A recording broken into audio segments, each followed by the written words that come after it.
Nós estamos fazendo esse trabalho. Irmãos, vamos abrir novamente o nosso texto base, que é Atos capítulo 2. Estamos ainda falando sobre os elementos do culto.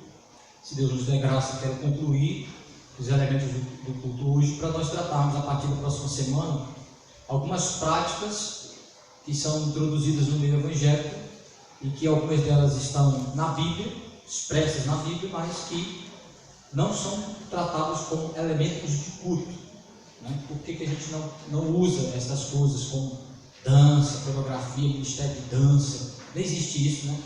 Só existem dois tipos de ministério na Bíblia, no Novo Testamento: o ministério da palavra e o ministério da misericórdia. O ministério da palavra é realizado pelos presbíteros, docentes, pelos que pregam, né? E o ministério da misericórdia exercido pelos diáconos. Os diáconos exercem o ministério da misericórdia, que é o da assistência aos necessitados, certo? Então, não existe ministério de dança na Bíblia. Isso é invenção que deve ter vindo lá das regiões inferiores. Não tem nada a ver com a palavra de Deus. Então, mas na Bíblia não tem fulano dançou, ciclano dançou, não sei quem dançou. Se ele dançou, porque eu não danço? Ele fez tanta coisa, mas você só quer dançar, está tudo bem. Então nós vamos ver se a dança dele permite você dançar na igreja, no culto, né? Que não tem nada a ver, mas nós vamos procurar mostrar biblicamente. Existem outras práticas que são menos polêmicas que essa, mas que são tão erradas quanto que, por exemplo, Paulo levantar a mão. Por que a gente não faz essas coisas? Não são expressões corporais saudáveis? Bom, nós vamos ver que na realidade aquilo que parece ser às vezes tão inocente acaba sendo um ladrão de glória. Coisas às vezes tão efêmeras acaba sendo um ladrãozinho de glória. E nós vamos ver exatamente isso, né? Que é fácil a gente roubar a glória da centralidade de Cristo e da sua palavra no culto. Uma das coisas que os reformadores fizeram foi resgatar a simplicidade do culto cristão, que havia sido destruída. Essa simplicidade havia sido desfeita por uma introdução enorme de coisas, de cerimônias e ritos que não faziam parte do culto cristão, né? Então eles tiram tudo aquilo que a Bíblia não autoriza e fica somente com aquilo que a palavra de Deus autoriza, e o culto volta à sua simplicidade, tendo Cristo como centro, como cabeça, como adoração de fato e de verdade. Então, em Atos 2, como nós já vimos falar em vários encontros, nós temos a descrição da vida religiosa e cultica dos crentes, dos judeus convertidos ao cristianismo na igreja de Jerusalém, tornando-se eles exemplo para as igrejas gentílicas, pela presença e instrução apostólica, a partir da onde a palavra e a instrução dos apóstolos vai ser difundida, vai ser divulgada,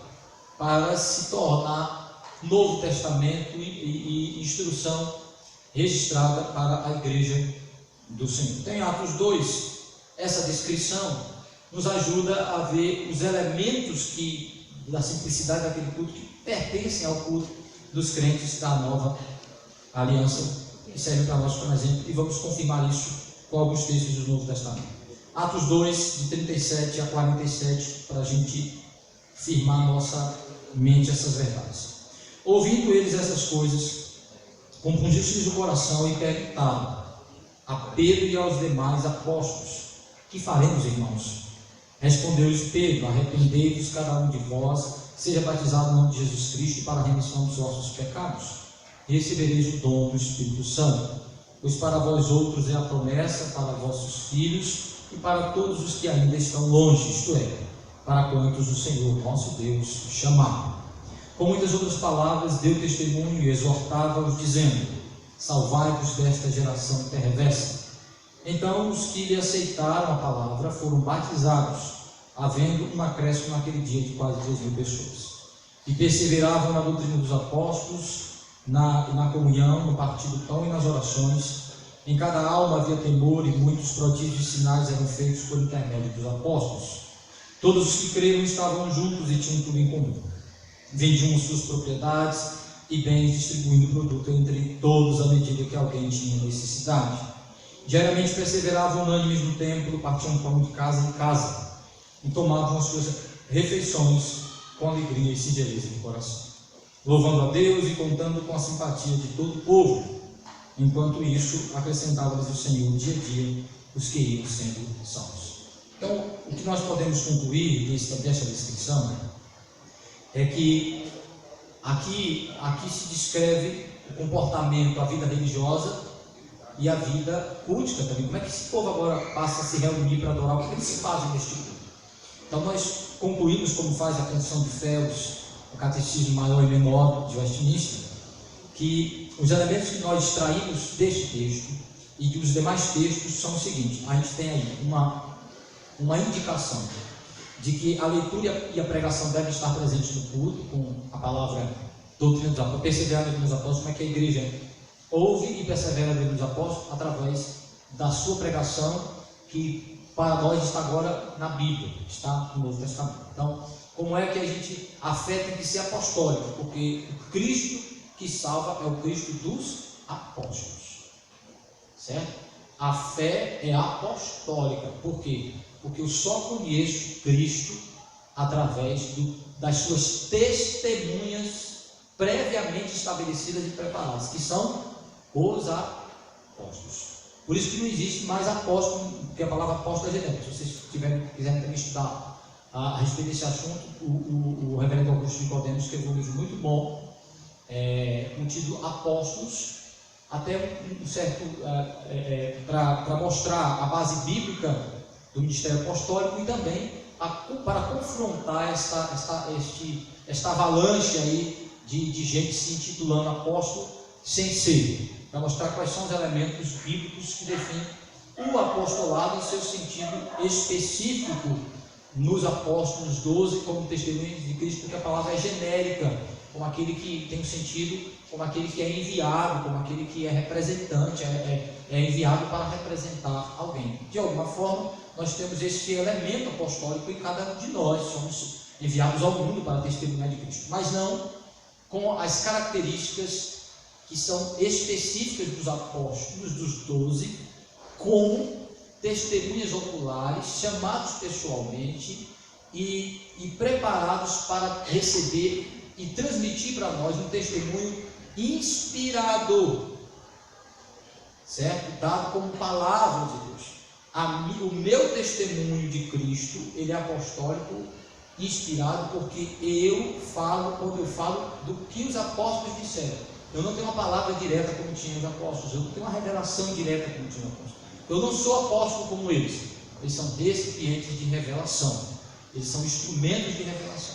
Eles vão testemunhar de Cristo não só do que viram, mas do que o Espírito lhes diz a respeito de Cristo, mais do que o que eles viram. O que os apóstolos disseram sobre Cristo é mais do que o que eles viram. Eles não simplesmente registraram o que eles viram. O próprio Jesus fala uma coisa interessante a respeito do ministério dos apóstolos e do Espírito Santo através deles. Assim, o Consolador virá. Olha o que é que o Espírito Santo vai fazer com os apóstolos. O Consolador virá, vos lembrará tudo o que eu vos disse, vos ensinará o que vocês não sabem, porque eu tenho outras coisas para dizer que vocês ainda não podem suportar, mas o Espírito da verdade vos revelará toda a verdade. Ou seja, tem coisa que Jesus ainda não tinha dito, tinha coisa que Jesus não tinha dito para os apóstolos, tinham verdades que ainda não tinham sido faladas para os apóstolos, que o Espírito Santo daria para eles a respeito de Cristo, e que eles então trariam para nós, registrariam para nós, pregariam para nós, para que essas verdades chegassem até nós. Então eles são instrumentos. Então, nesse sentido, apóstolo bom é apóstolo morto, porque eles já cumpriram o seu ministério de trazer a palavra de Deus. Quem se intitula hoje apóstolo é um falsário, é mentiroso, principalmente quando reivindica ser semelhante aos apóstolos de Cristo, né? Totalmente contrário ao que a palavra de Deus diz. Então, quando ele fala a respeito dos apóstolos, fala que a palavra que nós vamos ler e pregar vem deles. Então, o que é que a igreja deveria fazer quando se reúne? Ler a palavra dos apóstolos e pregar não só a palavra dos apóstolos, mas dos profetas, porque os apóstolos elucidam, revelam aquilo de quem os apóstolos falaram. Jesus Cristo. De quem os profetas falavam? Jesus Cristo. Então a fé cristã, ela é profética e apostólica, porque nós cremos no Cristo pregado pelos profetas e pelos apóstolos, como Paulo diz em Efésios 2, sobre o fundamento dos profetas e dos apóstolos. Isso é a igreja de Cristo. Então, esses elementos ficam aí indicados. Também os sacramentos de batismo e ceia, os que creram e receberam a palavra apostólica, creram em Jesus e foram batizados. E Cristo vai dar essa ordem. Inclusive nós vamos pregar um texto hoje de João, em que Cristo vai haver uma disputa entre vai haver uma discussão de João com seus discípulos, João Batista, a respeito da autenticidade do batismo de Cristo, porque ele ouve dizer que Jesus está batizando.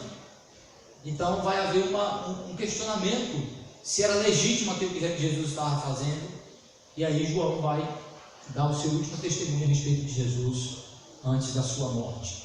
Então, Jesus ordenou os seus discípulos que batizassem, confirmou o batismo de João como um elemento transitório, como um substituto, como cerimônia de limpeza, como um rito simbólico de limpeza, que era feito pelos fariseus de outra maneira. Então, e ordenou que aqueles que crescem nele recebessem o batismo com água, como símbolo, né? como um sinal.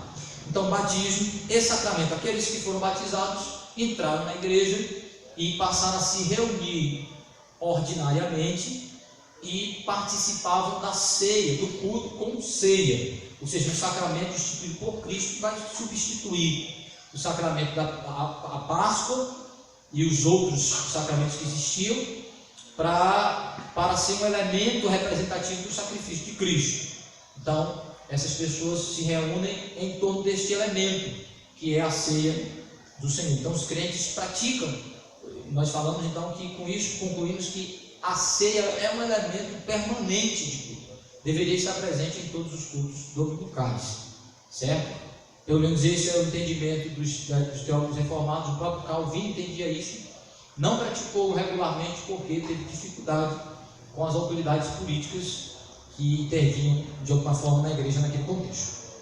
Então, um outro elemento que nós encontramos, os crentes se reuniam então para ler a Bíblia, ouvir a pregação, quem estava preparado recebia o batismo, todos os batizados participavam da ceia do Senhor. Eles também praticavam orações, certo?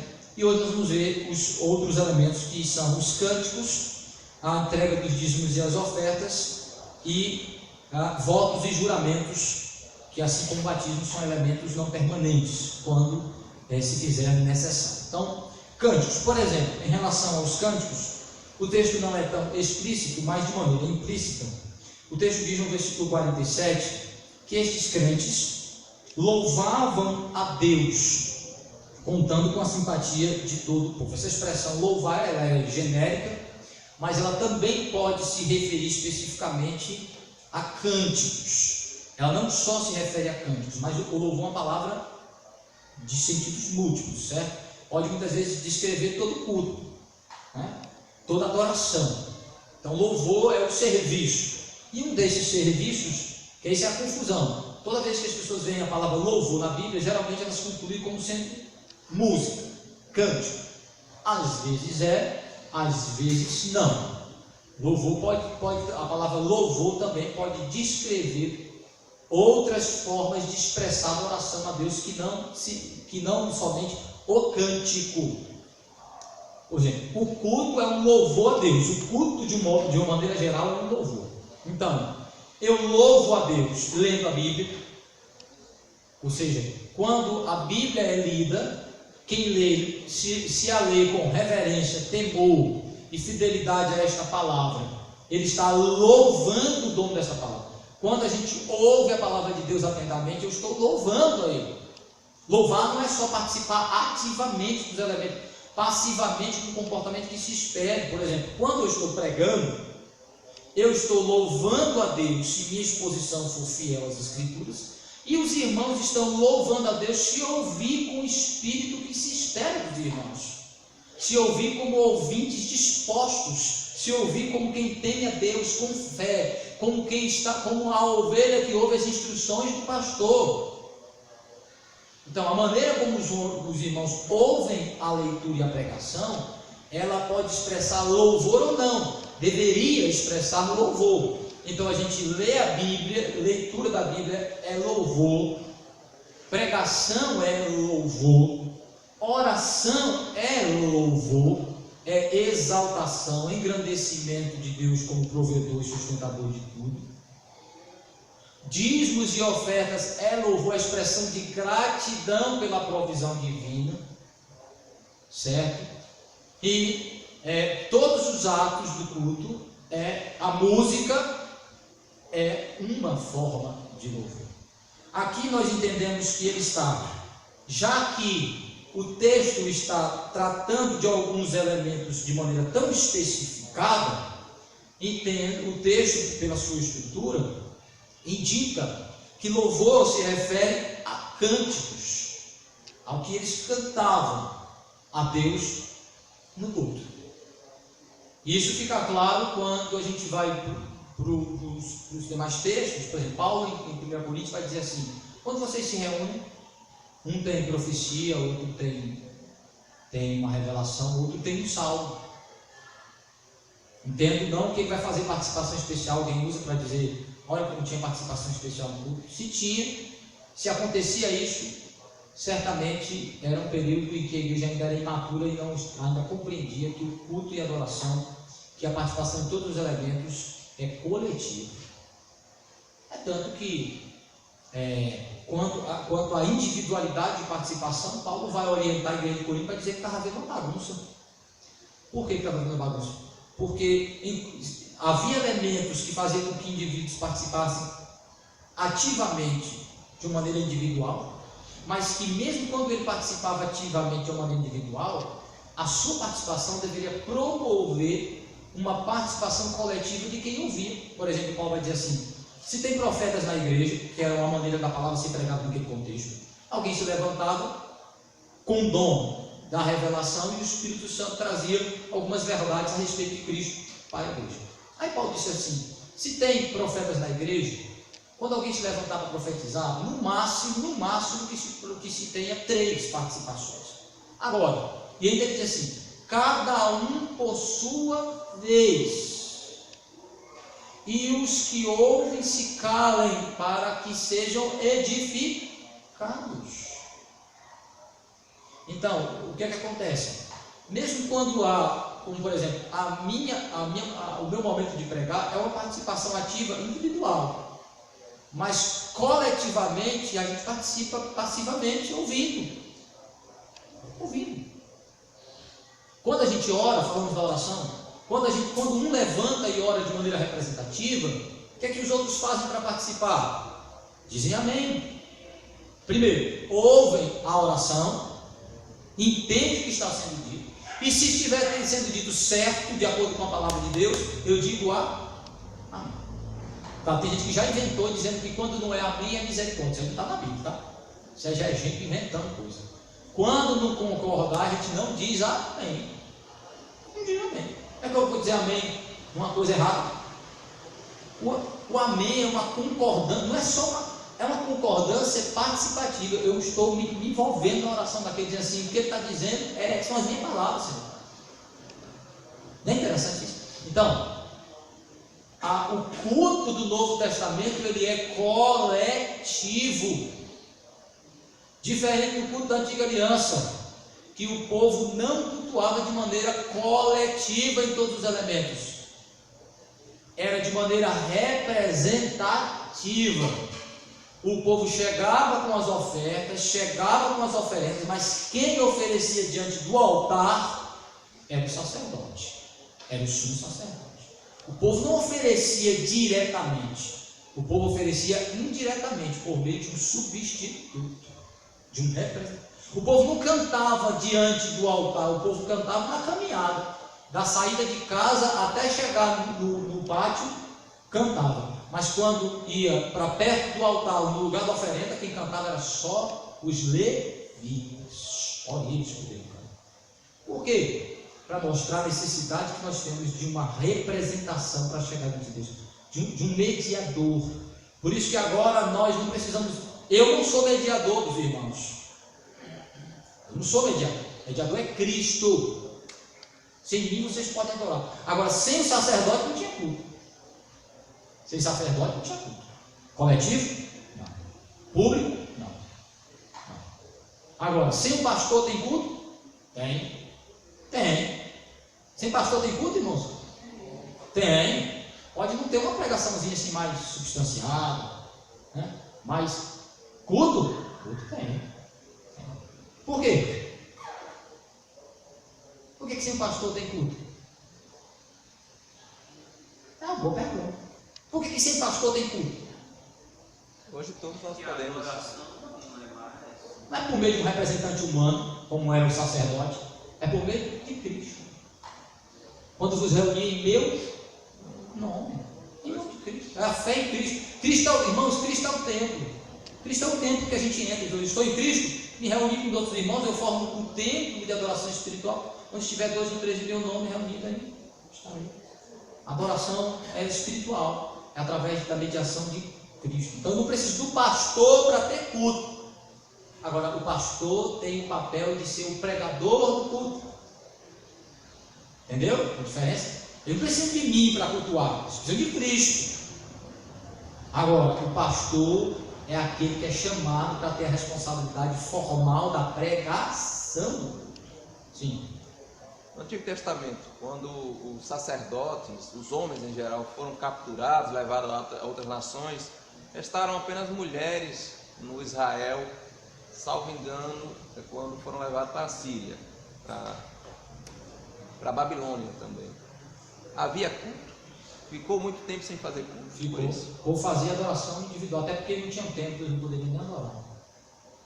Por falta do sacerdote. Exatamente. Sacerdote, templo, não tinha, certo?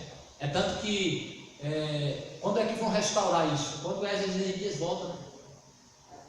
Vai restabelecer o culto, vai renovar a aliança, vai voltar às festas. Lá em Esdras e Neemias está dizendo, né? Eles voltam a praticar as festas e os ritos.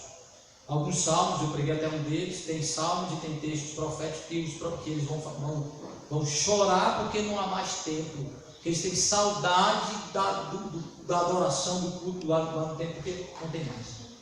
Neemias, Esdras, se não estou enganado, quando ouve falar o que está lá em Jerusalém, os que ficaram, diz que a fome é grande, a escassez, a necessidade, tudo está destruído, não tem mais templo, os muros. Esse que ele chora quando alguém chega da Palestina e dá a notícia de como está lá. Então, não tem culto público, não tem adoração formal, não tem juntamento solene. O que tem é a humilhação de um povo que está clamando e chorando, pedindo a Deus que traga de volta o culto, a adoração. Então, nesse contexto aí, o templo é imprescindível, os sacerdotes são imprescindíveis. Por quê? Porque sem eles não tem culto? Porque eles representam Jesus Cristo. São tipos de Cristo, são figuras, para mostrar que sem uma mediação, sem um mediador perfeito, o povo não pode se chegar a Deus. Agora eu pergunto, antes dessa adoração formal em Israel, tinha culto individual. Abel, ele está prestando um tipo de culto a Deus, certo? Mas não com essa formalidade, né? É um tipo de oferta, um tipo de sacrifício a Deus. É um culto em seu aspecto embrionário, em processo, em revelação. Como é que ele seria? Certo? Um indivíduo, para diferenciar ele do outro indivíduo, até porque a humanidade está em formação. Depois a coisa vem tomando áreas familiares, né? Do indivíduo para o aspecto familiar, né? A família, uma descendência, até o aspecto nacionalista, o aspecto de uma nação, até que ela se torna mundial, e isso agora vai tornar ter individualidades em termos de comunidades, de grupos, certo? Se reunir. Bem, o culto coletivo Claro que o individual também precisa de um mediador, é óbvio, o individual precisa de um mediador, mas era no culto público que o povo aprendia a respeito do mediador. Por quê? Porque lá havia um símbolo da presença maior de Deus, que era a arca, tá? A arca da aliança. Então, ir para o culto naquele contexto era se aproximar de Deus, era se aproximar mais de Deus. Então, ele só podia se aproximar por meio de um mediador. Por meio de um mediador. A distância, como é interessante, a distância, um judeu orava com a mão estendida para o templo. A distância, ele não poderia, por exemplo, fazer sacrifícios, não poderia fazer sacrifício fora do templo. É tanto que na sinagoga não tinha sacrifício, porque o sacrifício só podia ser feito na sinagoga, no templo, com os sacerdotes. Só o sacerdote podia fazer o sacrifício, só ele podia oferecer. Os muçulmanos oram até hoje. Eles acreditam que Meca é o lugar santo, é onde Maomé se revelou como profeta de Alá e coisa e tal. Mas esse princípio do sacerdote, ele de alguma forma ele chega aos nossos dias? Chega. O sacerdote é Cristo. E Calvino diz que existe um sacerdócio universal em Cristo. Ou seja, o sacerdote é Cristo, que faz de mim um sacerdote nele. Ou seja, individualmente eu posso adorar Cristo em qualquer lugar, estando nele. Ou seja, eu posso oferecer sacrifício de louvor, ou seja, eu posso adorar, posso cantar, posso oferecer culto a Deus individualmente.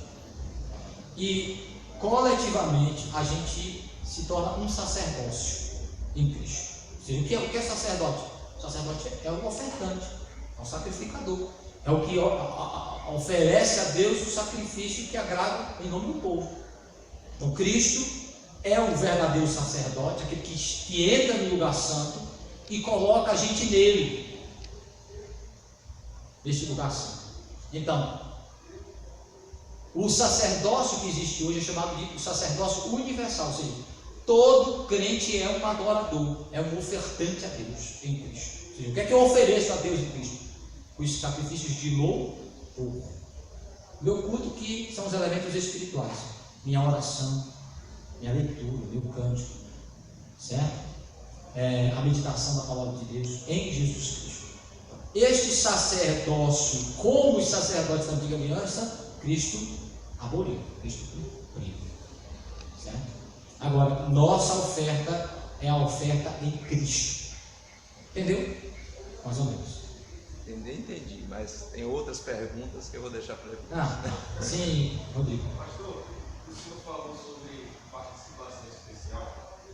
Hoje a gente vê que, infelizmente, o ser humano busca muito a glória para si, e às vezes até sem perceber, sem querer, a pessoa acha que está fazendo para Deus e na verdade está tentando se expor, tentando puxar a glória para si. Mas eu queria colocar o seguinte: uma participação, vamos dizer, especial, uma pessoa se pede para louvar a igreja, passa pela igreja, faz sua música, analisa a música, realmente uma música bíblica, então pode ser cantada. Mesmo a igreja não conhecendo ou não participando, o simples gesto de observar a música, observar a letra e amém com sua oração, isso passa a ser algo. Eu quero dizer, a pessoa, como se fosse uma música, um louvor, como se fosse uma oração, a igreja não conhece, o louvor isso conhece, mas tem letra, tem conteúdo. Quem não conhece pode se calar com uma oração, com uma pregação, prestar atenção e dizer os devidos amém. Onde estaria o erro disso? Porque assim, eu cresci na igreja jacobina, Participação especial, participações especiais. E várias outras igrejas que eu já vi. É que nem você fazer um aniversário da igreja e convidar um grupo de uma outra igreja, já que prefere um grupo comum de outra igreja. Quando vem cantar aqui, muitas vezes o louvor que ele canta na igreja dele, a gente não conhece aqui. Aí ele vem no grupo de louvor, 3 louvores abençoados, porém a igreja não conhece. Um grupo de fora, onde estaria o erro disso? O problema todo está exatamente no fato de que a gente muitas vezes tem boa intenção, né? Boa intenção, e ela não é tudo. A boa intenção de querer, a música não está certa, é igual o Senhor falando em Salmo 50. O sacrifício não está certo, o Senhor está certo, é carneiro mesmo que você tem que oferecer, isso está certo. Mas onde é que está o problema disso? O problema é que vocês estão fazendo isso aí como se fosse um fim em si mesmo. Vocês não estão entendendo o que isso significa. Vocês não estão participando de maneira espiritualmente com o outro, não. Vocês estão à disposição do coração para errar. Então, assim, motivação, forma certa e meios certos. Onde está aí o problema? A questão não é só ser a música certa. A questão é quem canta na igreja. Quem conduz o louvor na igreja. Como é que a igreja canta? Então, o entendimento reformado é que a igreja, quando se reúne para cantar, ela tem que cantar coletivamente. A tendência de participações especiais é idolatria e não tem quanto correr.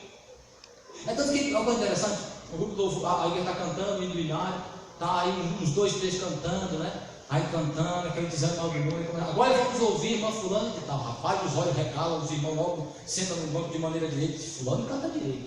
Tá benção, agora sim. Aí presta logo atenção nas habilidades do indivíduo, na qualidade. Quer ver uma coisa interessante? Se a música for boa, a letra for legal, mas a voz foi taquara rachada, ninguém mais fala da letra dela, só. Tinha um casal jacobino assim, né? Né? Então, só lembra, bicho, irmã fulano vai ter participação especial. Meu Deus do céu! E às vezes é uma letrinha boa, legal, mas é quando você bota as pessoas numa evidência que elas não podem ter. Este é o problema. O culto público é coletivo. Todos os elementos devem participar. Agora, que a gente começa exatamente pelo título, está errado. Participação especial. Ninguém tem participação especial na igreja, no culto. Todo mundo. Quem é especial no culto é Cristo. Ele que é o especial. Nem o pastor tem participação especial. Ele tem um papel diferenciado dos outros, mas especial é só Cristo.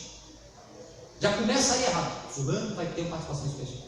O que é que eu acho que concordaria com o princípio da adoração coletiva?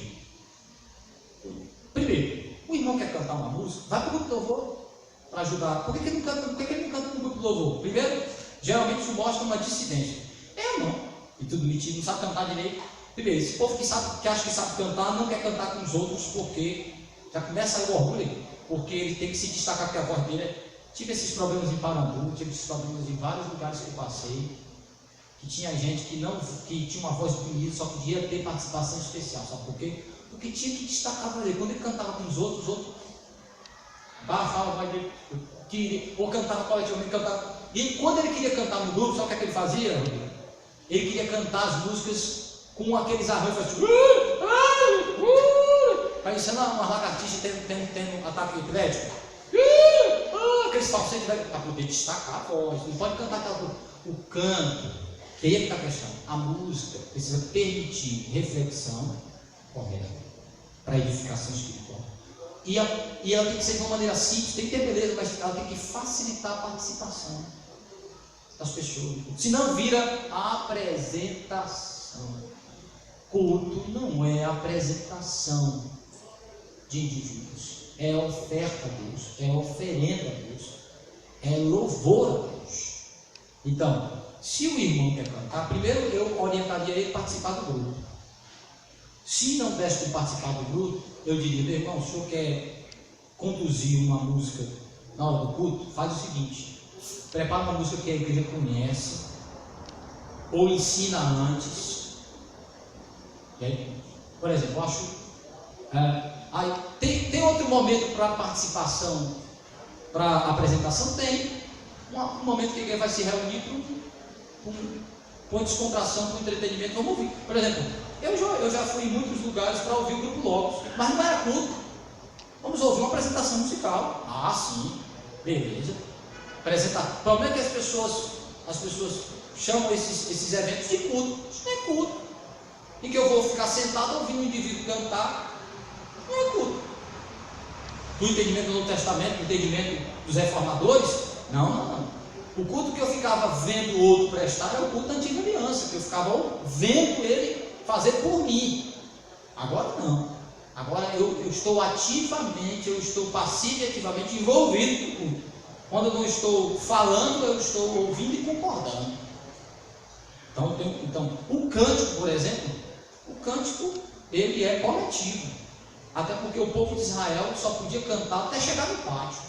Chegando no padre, cantando, chegava lá, podia cantar mais. Agora só levita, os instrumentos previamente preparados, a música, a liturgia toda preparada pelo mestre de música. O Azar, por exemplo, era o mestre de música, preparava toda a liturgia direitinho, que os levitas iam cantar na hora certa, que momento, pronto.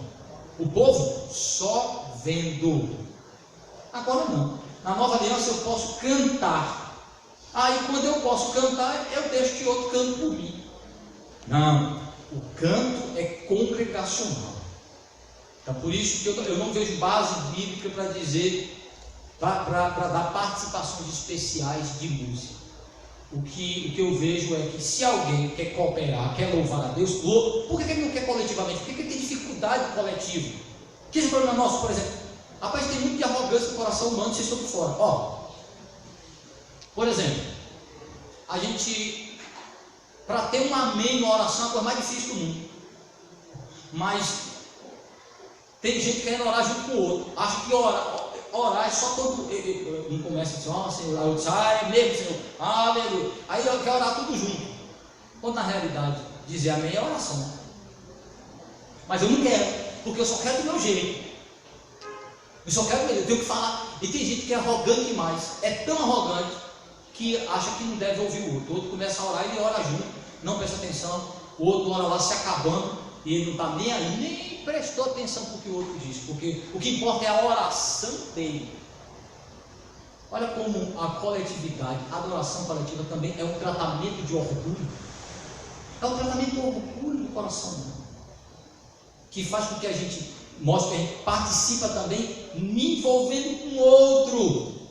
Eu participo caminhando com o outro. Então esse é o problema. A música é uma área tão complicada na igreja, exatamente por causa dessas coisas. Aí assim, não, vai ter, que esse é o problema também. Culto especial, gente, não existe culto especial. Tudo é culto a Deus, ou é culto a Deus ou não é culto a Deus. Ou é culto a Deus ou não é culto a Deus. A gente chama o aniversário da igreja de culto de gratidão, porque a gente tem um motivo específico de cultuar, mas continua sendo culto para Deus.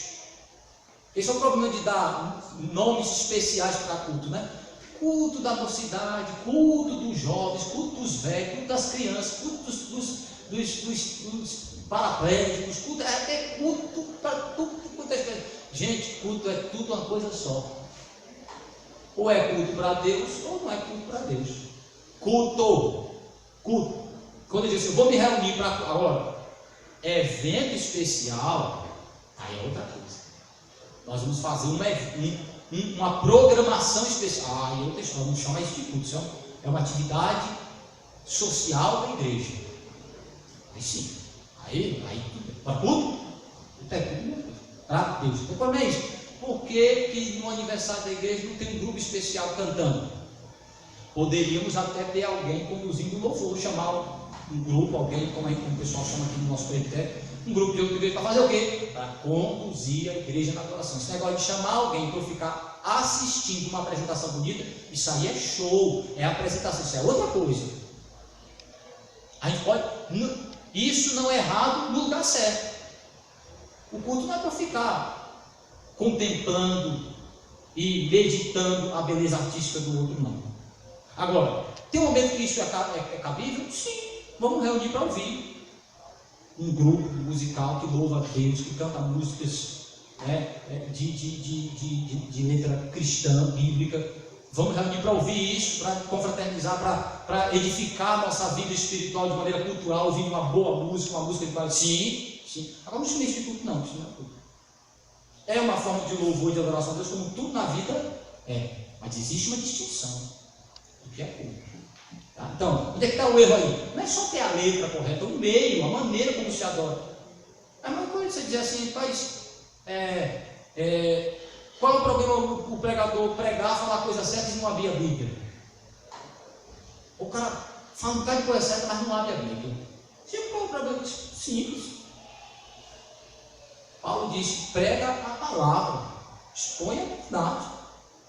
Se eu não mostro que a verdade que eu estou falando está nas Escrituras, o que é que eu estou fazendo aí? Eu estou na realidade roubando a palavra de Deus como se ela fosse minha. fazendo afirmações sem provar que isso é palavra de Deus.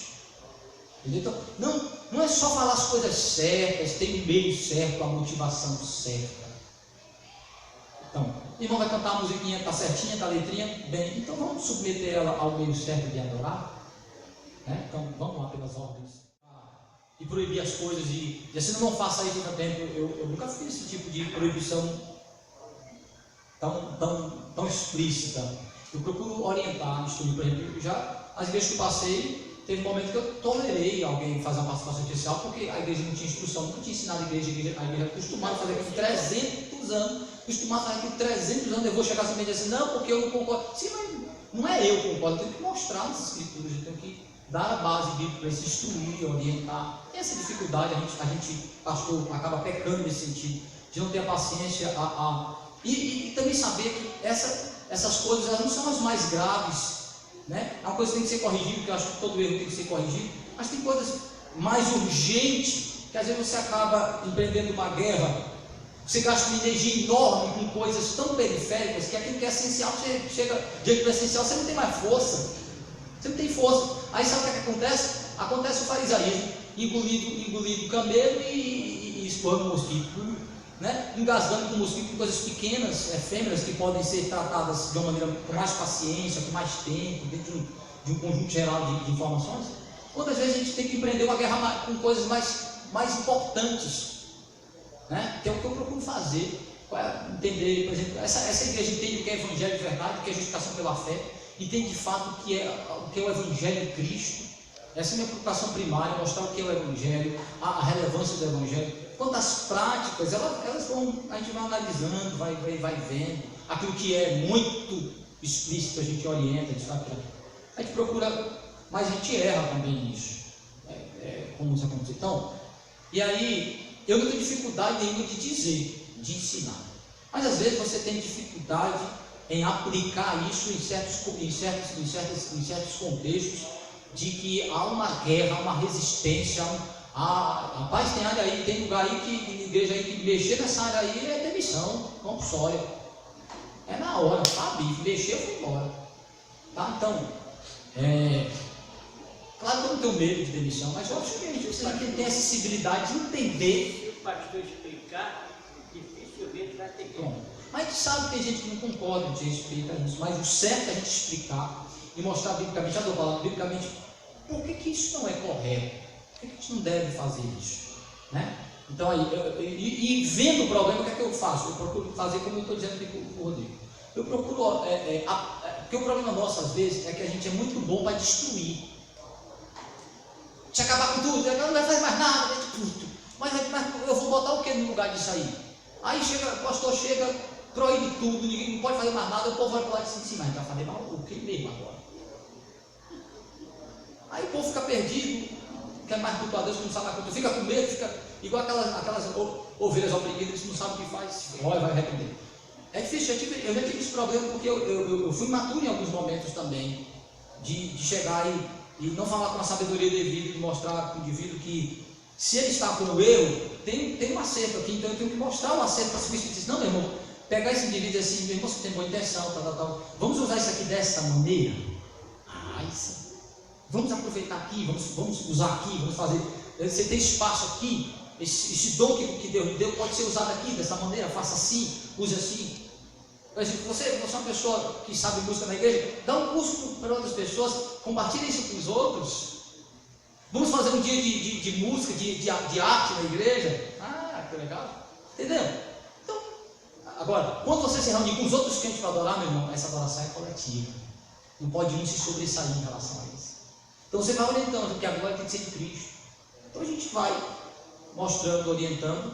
Até o pastor, porque esse é o problema. O pastor fica em evidência porque ele tem uma das funções mais ativas da igreja, enquanto a igreja fica passiva. Mas aí é o problema, é por isso que o tempo todo o pastor tem que estar pregando a palavra, mostrando para Cristo, apontando sempre que a glória tem que ser dele, porque a tendência de usar isso para roubar a glória de Cristo é fácil demais, né? Para trazer evidência para si, porque é perigoso. Sim. Pastor, 3 assuntos que eu gostaria que o senhor abordasse. Meu Deus. Primeiro, algumas igrejas presbiterianas estão delimitando o louvor, no sentido de só pode usar o inário, Sim. ou só pode usar salmo cantado, ou não pode usar instrumento. Isso está correto ou isso de certa forma está limando o louvor dentro da igreja, uma proibição que talvez a Bíblia não exija? 2. Que dificuldade tem? Eu sei que todo culto é culto de louvor, mas nos anos 90 tinha aquele hábito de culto de louvor no dia de sábado, e que apesar de haver palavra, haver oração, haver pregação, havia uma ênfase maior nos cânticos. O culto dia de domingo tem 4 cânticos, desse culto tinha 8, por exemplo. Que dificuldade é nisso? E o terceiro ponto que eu queria que você abordasse, aí é uma questão pessoal. Eu tenho uma dificuldade muito grande, por exemplo, ou que outros irmãos não têm, de, por exemplo, estar no carro, ligar o rádio ou o CD e ouvir música evangélica. Porque eu não consigo cantar, para mim eu acho que está errado você ligar um rádio e estar ouvindo uma música enquanto você está fazendo suas atividades ali, sejam elas quais forem, e está cantando aquilo como se estivesse cantando uma cirandinha. Por favor, eu queria que o senhor abordasse esse texto. É pesado, hein? Vamos lá. Tem que escrever, senão não sai. A primeira, a respeito de qual é o cântico que se deve cantar, né? Em Colossenses 3, é um dos textos que leia aí, Colossenses 3,16, é um dos textos usados para falar sobre a música. Aí tem uma dificuldade aí, porque alguns interpretam, dizem que, como está no português, salmos, cânticos e hinos espirituais, a gente criou 3 categorias de música, né? Leia aí, 3,16. Habite ricamente em vós a palavra de Cristo, e instruí-vos e aconselhai-vos mutuamente em toda a sabedoria, louvando a Deus com salmos e hinos e cânticos espirituais, com gratidão em vosso coração. Bem, no português é muito legal, porque para nós parece um presbiteriano lendo esse texto, parece que o autor está dizendo assim: você canta os salmos, o inário, o novo cântico e os hinos avulsos. Parece dizer isso, né? Mas o texto não está dizendo isso. Primeiro porque não tinha inário ali.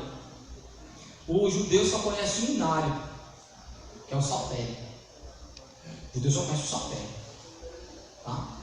Na realidade, o que ele está usando são expressões que se referem ao saltério, que eram expressões que chamavam o saltério de cânticos, hinos espirituais. São todas expressões que referem ao saltério, à música inspirada.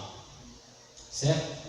A questão é que, quando a gente vai para o restante do Novo Testamento, alguns acreditam que existem cânticos que vão ser compostos fora do saltério na nova aliança. Por exemplo, o cântico de Ana, o cântico de Maria. Alguns acreditam que esses cânticos vão ser cantados pela igreja, certo? Eles vão pegar, por exemplo, alguns acreditam que Efésios 1, a doxologia de Paulo, se transformou em um hino na igreja cristã, tá? Então há essa discussão, porque hino espiritual aí não é composição artística, não é inspiração artística. Espiritual aí é inspirado pelo Espírito Santo, não é inspiração artística, porque uma coisa é inspiração artística, tá? É diferente da inspiração, da revelação do Espírito Santo como palavra de Deus, tá? O que a gente chama de inspiração artística é um dom que Deus deu ao artista para fazer coisas diferentes das outras, realizar uma arte com qualidade, tá? É chamado de dom natural. Agora, músicas espirituais, cânticos espirituais, é inspirado. A palavra, o cântico foi inspirado pelo Espírito Santo. Nesse contexto só tinha um grupo, que eram os salmos. O judeu não cantava outra coisa. O judeu não cantava outra coisa a não ser os salmos, que eram compostos para ser cantados pelo povo, a não ser aquilo que vai ser composto individualmente, né? Então, o que é que eu vejo aí? Eu não sou defensor da salmodia exclusiva, apesar de que você olha para os símbolos de fé de Westminster, na confissão de fé só faz expressão aos salmos, tá? Apesar de que alguns vão dizer que na prática Calvino cantava os salmos, outros reformadores inseriram alguns outros cânticos, principalmente textos bíblicos cantados. O que é que eu vejo aí nisso tudo? É que o povo de Deus nunca foi estimulado a cantar fora das Escrituras, fora da revelação bíblica, tá? Então, o que eu defendo e vejo base para defender, não tenho, ainda estudo sobre isso e não concordo com a salmodia exclusiva, aquele que já só deve cantar só os salmos. Eu sou defensor do pensamento chamado salmodia inclusiva. Acho, por exemplo, que a igreja presbiteriana deve, a própria igreja presbiteriana, uma metrificação dos salmos, parece que isso está sendo feito, produzido, já deveríamos ter. Por exemplo, nós somos presbiterianos, não cantamos os salmos, somos de tradição reformada e não cantamos os salmos, cantamos as músicas do Inário, que é uma seleção feita com certo cuidado, mas tem muita música que é arminiana, que não tem nada a ver com a doutrina reformada, calvinista, certo? E mais outras que tem a ver. Então tem gente que diz assim, não, aqueles que defendem tem que ser só música do Inário, eles são tradicionalistas, aqueles que acham que é a tradição da igreja cantar as músicas do Inário, então eles são tradicionalistas. Aqueles que defendem essa música exclusiva entendem que o saltério foi o único inário inspirado dado para a igreja cantar. Eu sou do grupo que defende salmodia inclusiva, deveríamos cantar os salmos. Por que cantar os salmos? Porque, meu irmão, se esses são os únicos, esse é o único saltério inspirado que Deus quer ouvir sobre ele na igreja, em sua maioria está aqui. Os salmos são repletos da expressão de atributos de Deus.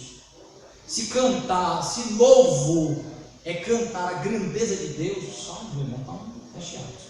Qual é a dificuldade que alguns têm? O salmo não fala explicitamente de Jesus.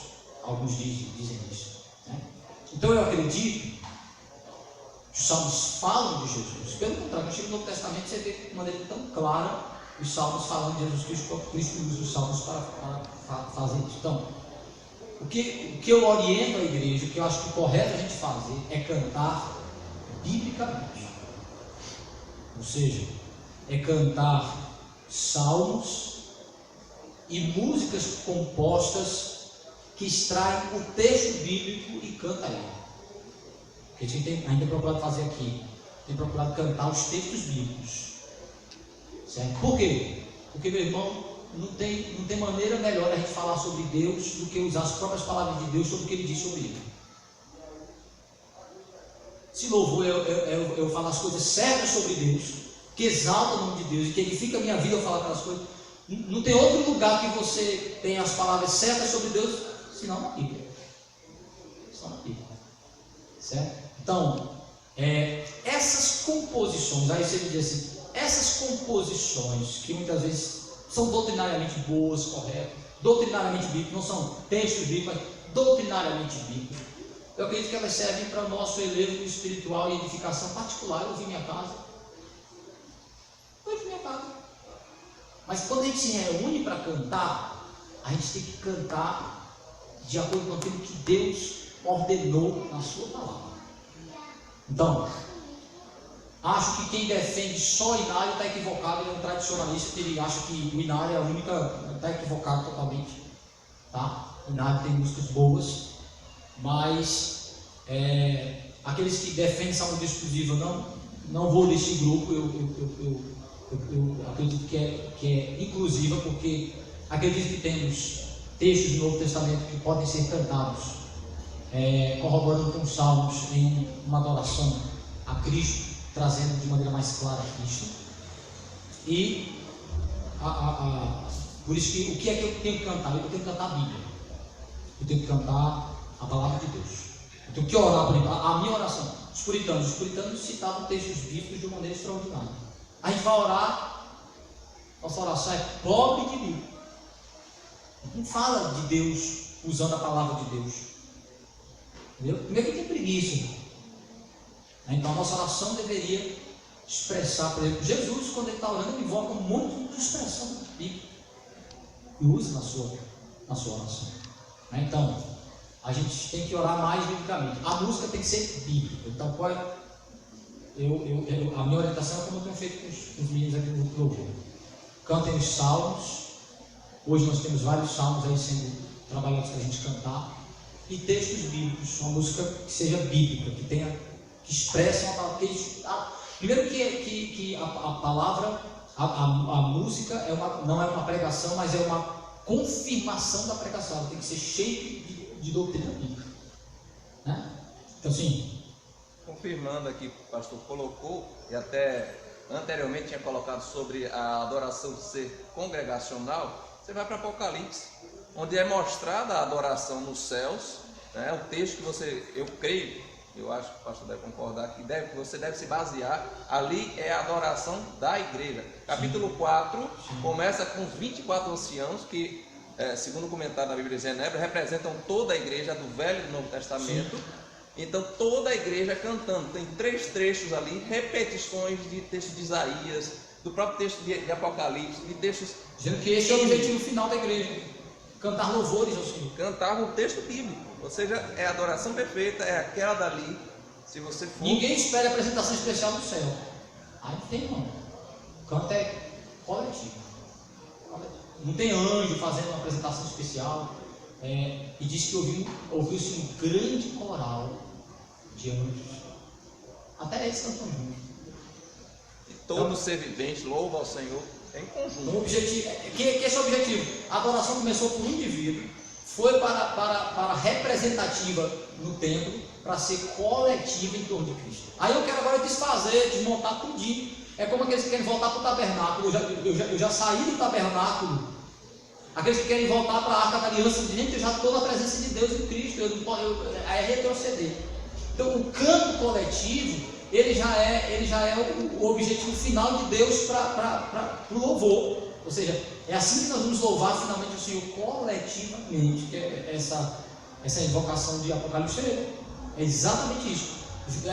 João vê a igreja glorificada no céu cantando coletivamente e ansiando se unir aos demais para louvar ao Senhor, para adorar o Senhor. Então, essa questão da música tem que ser bíblica. Então a gente começa com os salmos, porque se Deus deu um saltério, Deus deu um conjunto de cânticos inspirados, negá-los é no mínimo uma insensatez, não usá-los. Agora, usá-los exclusivamente, eu já não defendo isso a quem defende. Eu acho que no Novo Testamento você também tem indicações de outros textos. Você pode usar a palavra de Deus para metrificar ela e cantar verdades que são inspiradas. Eu sou defensor de uma salmodia inclusiva, salmos mais textos bíblicos metrificados, preparados para cantar. E se você partir do princípio que você canta a palavra de Deus, que você deve meditar nela dia e noite, aí você leva ela para a sua vida particular também. Você vai ouvir a palavra de Deus em outros momentos. Até porque a maioria dessas músicas de inspiração humana, elas são quase que esquizofrênicas, porque o cara começa falando uma verdade na música e nega ela dentro da própria música, né? Então é perigoso demais. É mais seguro você cantar o que não tem erro. Eu tenho um saltério que eu tenho garantia que não tem erro. Eu tenho um inário que eu tenho certeza que se eu cantar ele, eu nunca vou falhar no que eu vou dizer para Deus. Que são os salmos. Por que eu vou arriscar? Por que eu vou arriscar? Se Deus quer que na adoração eu cante as coisas certas sobre Ele, então eu tenho um inário inspirado que é o saltério. Eu tenho uma Bíblia. Por que eu vou arriscar falar besteira diante de Deus, coisas reprováveis, se eu posso simplesmente usar as suas palavras e estar certo naquilo que eu estou dizendo? Então é uma questão, primeiro, de sensatez, né? Então, e Deus, de fato, disse o que Ele queria. A segunda pergunta, que é em relação ao que eu não sei mais do que. Os cultos com maior ênfase. Sim. A questão de por que a gente não pode ter mais música, né? Porque assim, a questão é que no culto público, são vários elementos. E dentro da teologia reformada há um entendimento de que a pregação deve ocupar a maior parte do tempo em um culto. Porque é através da pregação que a gente vai ser instruído por Deus a respeito de como viver para a glória dele. Isso é indiscutível. É a pregação que instrui a igreja. Tá? Então a música, ela está subserviente. É um elemento tão importante, é um grande elemento importante, mas ela não é o carro-chefe. Por isso que, para os reformadores, o ponto alto do culto é a pregação. A pregação. Né? Porque é através da instrução que até a gente vai ser instruído de como cantar corretamente. Então assim, aí eu volto àquela orientação que eu dei. Se você deseja ter um momento mais de música, então a gente deveria sair do culto e fazer um evento musical. Por que não? Por que a gente não reúne para cantar 300 músicas até os olhos virar bico? Foi o que o irmão comentou, você não percebeu, ele disse o seguinte: por exemplo, na Jacobina, no culto dos jovens, dia de sábado, geralmente era mais um culto de louvor. Tinha-se uma pregação, provavelmente... Não deveria ter nada. Nós estamos aqui para fazer um momento musical, uma distração. Vamos cantar. Pronto, gente. Não misturar as coisas. É um evento. É um momento de distração.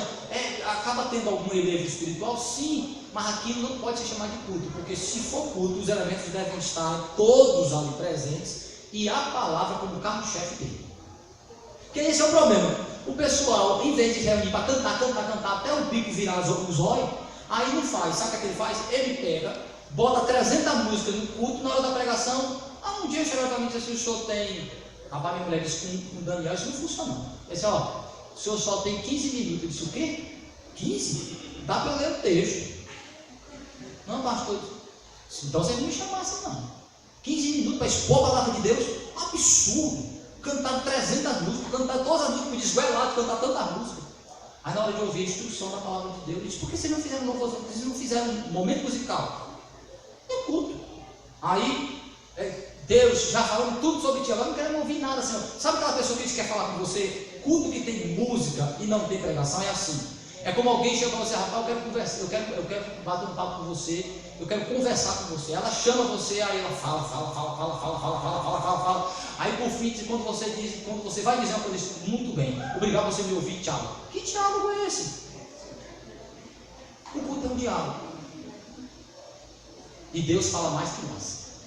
Deve falar mais que nós. Entendeu? Então, se eu quero outra coisa, eu quero um outro movimento, eu quero um momento de enlevo, de artístico. Gente, isso não é pecado, é isso que eu quero mostrar para vocês. A vida artística, música, isso é coisa boa. Agora, eu preciso entender que no culto isso tem dosagem, isso tem ordem, isso tem uma ordem.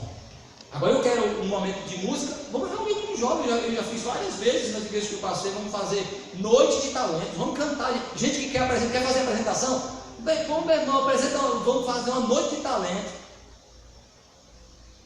E vamos participar, um momento de distração, sim, agora nós chamamos isso de culto. Isso é uma atividade social da igreja. Então, a última pergunta, que eu também não sei qual é. Eu ouvi música do raio. Sim, você tem dificuldade de ouvir. Eu tenho dificuldade. Porque você entende que aquela música, ela requer uma certa Exatamente. postura para Exatamente. que é uma música de adoração. Exatamente. Por isso que eu acredito que o ideal é você ter exatamente, uma coisa é você ter a música da adoração, você vai pegar um salmo, eu quero ver você cantar um salmo, ficar cantando um salmo, jogar em sua casa. Eu acho que você pegar os salmos, cantar o salmo 119 todinho em casa. Ó, eu não tenho dificuldade de ouvir não. Mas eu concordo com você que tem momentos, né? Eu quero fazer uma meditação, eu quero estar ali, falar de Deus, eu gosto de fazer alguma atividade. Domingo, dia do Senhor, um dia propício para você estar meditando, estar ouvindo. Mas em qualquer atividade, que você está falando da banalização, qualquer atividade aquela música como se fosse qualquer música, uma música qualquer.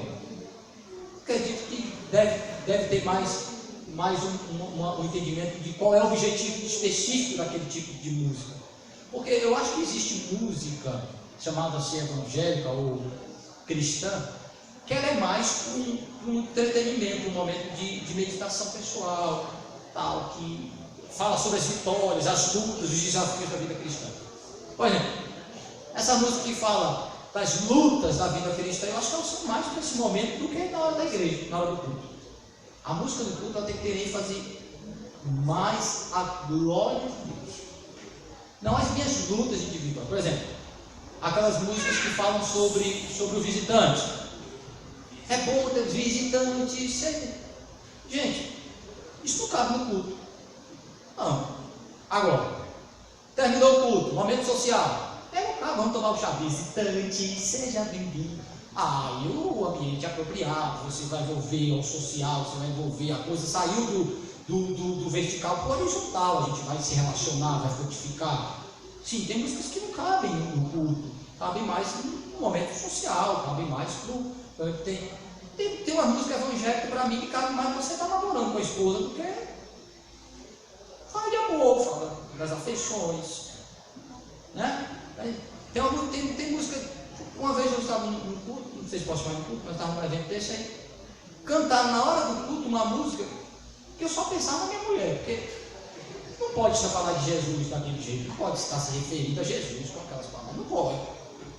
Tem uma música, por exemplo, Senhor, eu quero deitar no teu colo, eu quero pegar a tua sandália, esconder a tua sandália. Meu Deus do céu, Jesus, eu quero deitar, eu quero esconder tuas roupas. Com Jesus.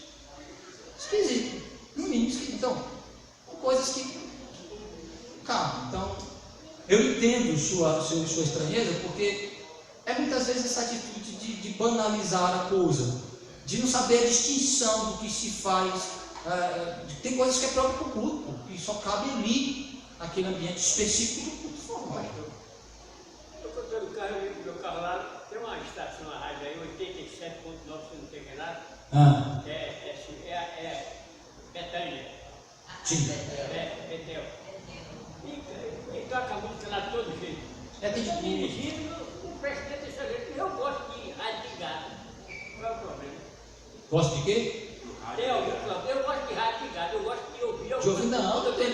Não tem problema. O que o Gustavo está dizendo é que ele acha que muitas vezes é uma sensação dele, tá? De que muitas vezes há uma banalização em ouvir músicas que falam, por exemplo, da grandeza de Deus, que falam dos atributos de Deus, e eu tratar aquela música como se ela fosse uma música feita para homens, como se fosse uma coisa simplesmente do entretenimento humano, né? Que às vezes eu estou cantando a respeito da glória, da santidade de Deus, é uma postura totalmente sem reverência, é mais ou menos isso que ele está dizendo, né? Ele diz que prefere certas músicas não ouvir quando ele está no entretenimento, ele prefere outros tipos de música. Sim. Um rapaz distante lá deles.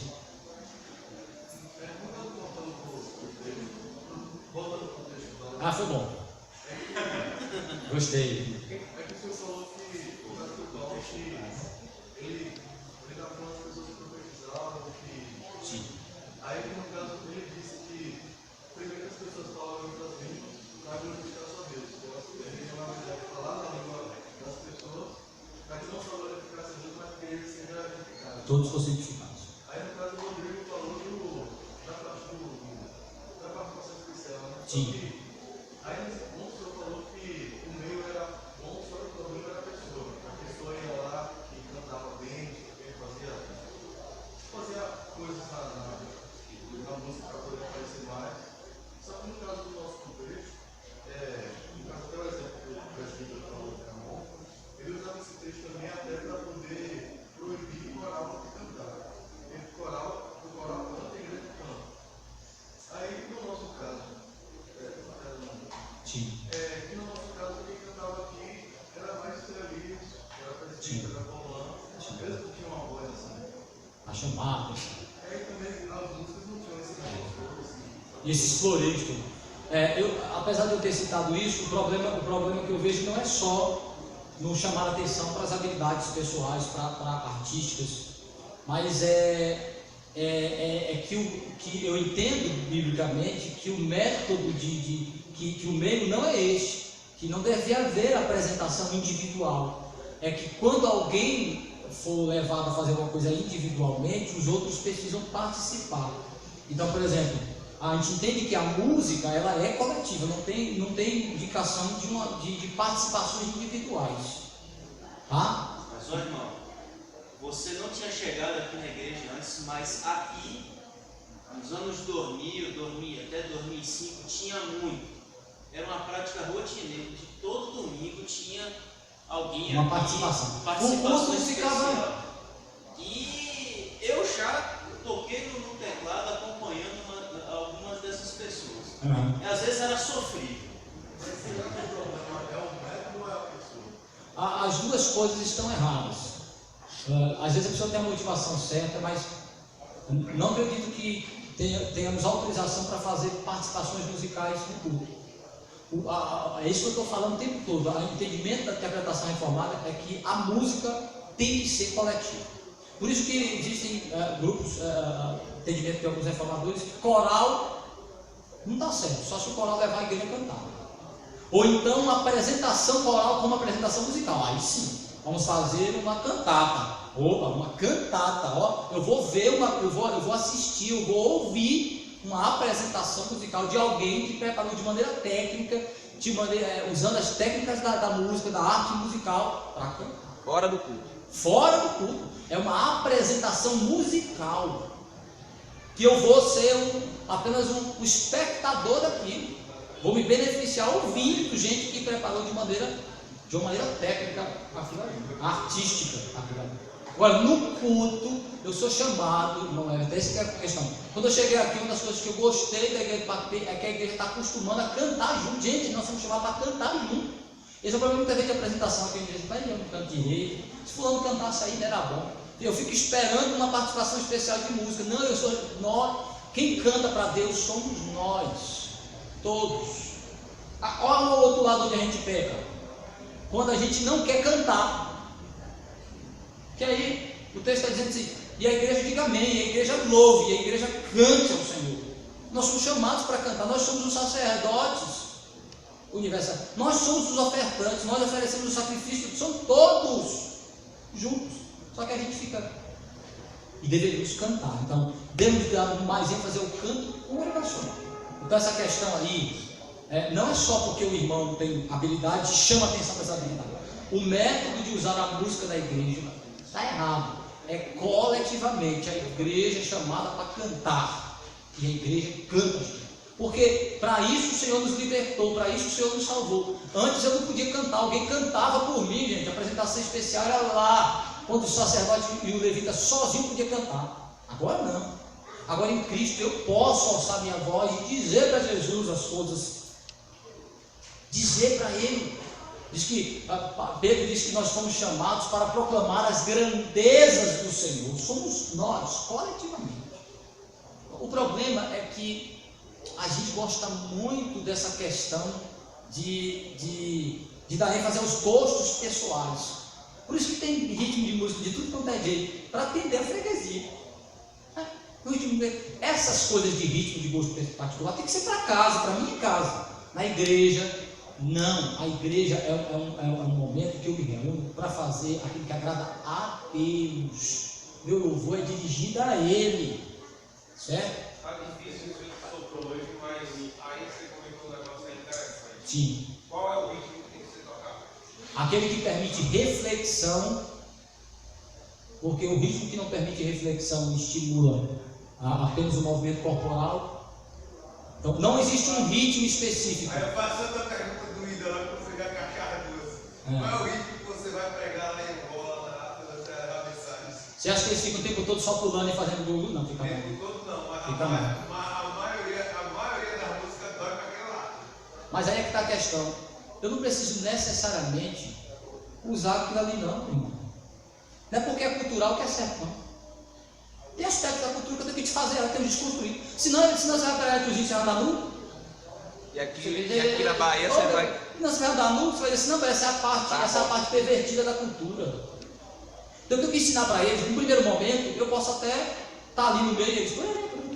Aí eu vou dizer assim, olha, na hora da música, é preciso ter um ritmo que eu preste atenção no que eu estou cantando.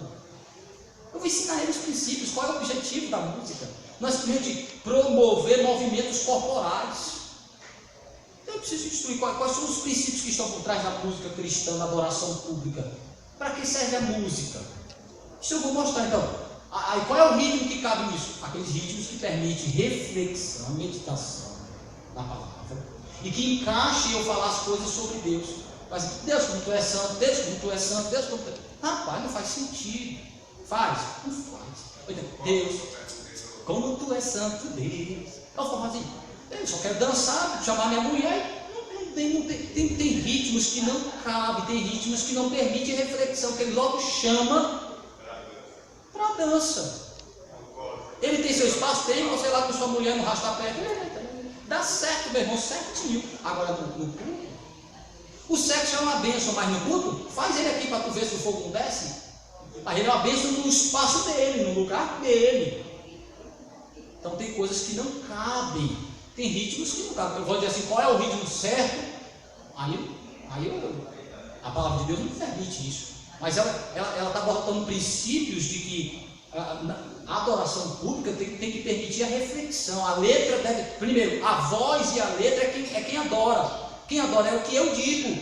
É a minha voz, por isso que eu tenho dito para o pessoal aqui. A música, o instrumento é um acompanhante, é um arranjo. Ele não é o principal são as vozes, é a gente que louva a Deus. Os instrumentos não louvam não, inanimadamente não. Quem louva somos nós, o que nós dizemos. Agora eles promovem o arranjo, a ajuda. Certo? Eles não podem sobressair. Como tinha um baterista que batia e disse, rapaz, eu não consigo me concentrar na hora da música, não. Alguém disse, eu não consigo me concentrar, o menino quase acaba com tudo. E é verdade, tem gente que quer sobressair no instrumento, ou então o cara pega a guitarra assim. Quer dizer, ninguém entendeu nada que foi dito, que foi cantado para Deus. A adoração a Deus se perdeu numa confusão de barulho. Não, gente. A ênfase é no que eu falo. Agora, Deus é digno de arte, de qualidade, de perfeição. Entendeu? Então, mais alguém? Vamos concluir. Só para... Dentro da questão da música que é ouvida, quando você ia para o Antigo Testamento, você, nos umbrais das portas, em todo lugar, você tinha a palavra de Deus, você meditava de noite, né? Sim. E era algo compreensível. Acho que quando você, partindo da questão aí de Gustavo, quando você vai falar da palavra de Deus, vai ouvir a palavra de Deus, tem que ser algo compreensível, não é algo simplesmente um ritmo. Ritmo é para um momento de descontração seu. Como a rádio também, muitas vezes você está ali só ouvindo e não entende ou ouve coisas que são contrárias à palavra de Deus. Sim. Primeira coisa, posso ouvir música não cristã, música que não é evangélica? Claro. Tá? Música de qualidade. Que isso é um problema. A gente quer entretenimento no culto e fora do culto a gente quer ser taquara rachada e viseira. Eu, em vez de desfrutar dos aspectos bons da cultura, eu não. Quem não pode ouvir música mundana? Chama logo tudo de mundano. Quem não pode ouvir música não sei o quê. Aí isso é o que a gente quer, que a gente faz. Quando chega no culto, eu quero fazer do culto mundano. Quando eu deveria desfrutar das artes, da beleza das artes, no dia a dia, no espaço que cabe, aí eu quero transformar o culto em entretenimento e meu entretenimento no culto. Aí eu vou me... Tem crente desse aí que vai para o aniversário e não bate palma, porque não pode bater palma. Mas é aniversário, aí que você está... Eu lembro dos irmãos, nas atividades sociais, eu dizia assim, irmão, agora é a hora da gente gritar, fazer fio e dizer assim, pastor, vai pastor.